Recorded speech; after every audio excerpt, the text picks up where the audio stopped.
Sa simula ng movie ay makikita natin ang isang babae na biglang nanginginig, at sinabi niya na may sumumpa sa kanya. At nang tulungan siya ng kanyang asawa at anak na si Yuli, ay biglang naglabasan ang mga karayom sa kanyang mga braso. At makikitang hinugot niya ang isang karayom sa kanyang isang mata. At napasigaw sa sakit si Yuli nang hawakan siya ng kanyang ina. Kaya agad siyang ipinasok ng kanyang ama sa kwarto.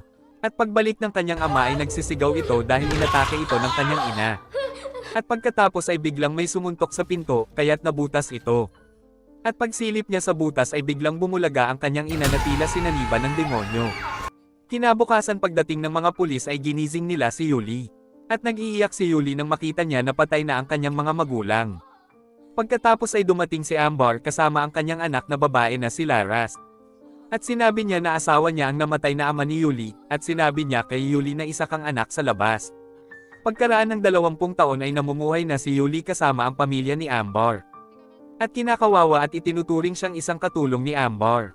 At asawa ng kanyang anak na si Lares si Rudy, at anak naman nila si Tika at si Dian. Galit pa din si Amber kay Yuli hanggang ngayon. At lagi niyang binubulyawan si Yuli kahit na ito pa ang nag-aalaga sa kanya. Kinagabihan pag-uwi nila Tika galing ng moske ay nakakita sila ng multo sa isang haunted house. Samantala sa bahay ay nag-i-spirit of the coin si Dian upang makausap niya ang isang espiritu. At kusang bumukas ang pinto, ngunit sila Yuli at Tika lang pala ang pumasok. Pagkatapos ay biglang naghingalo si Amber. At nang bigyan siya ng oxygen ni Yuli ay tinabig niya ito. At sinabi niya kay Yuli na dapat lang mamatay ang nanay at tatay mo. At pagdating nila Lares ay dinuran niya ng dugo si Yuli, at agad siyang namatay. At nang lilinisan na nila si Amber ay sinabi ni Laras na, lumayas ka nga dito dahil hindi ka naman namin kaano-ano. At sa sala ay humalik na ang pamilya ni Laras kay Amber bilang kanilang huling pagpapaalam.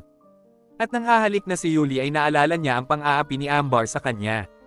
At biglang sinabi ni Amber sa kanya na, mamatay ka na.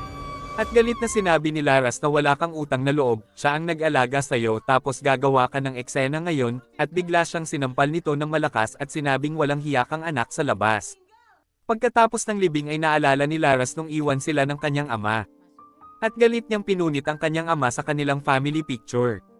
At sa grocery ni Laras, ay binigyan ng tip ng customer ang helper na si Yono. Kaya't kinuha ni Yuli ito upang ibigay kay Laras, ngunit nang makita sila ay sinabi ni Laras na bakit ka binibigyan ng pera ni Yono. Makatikang babae at manang-mana ka sa ina mo, ano lalaban ka na sa akin.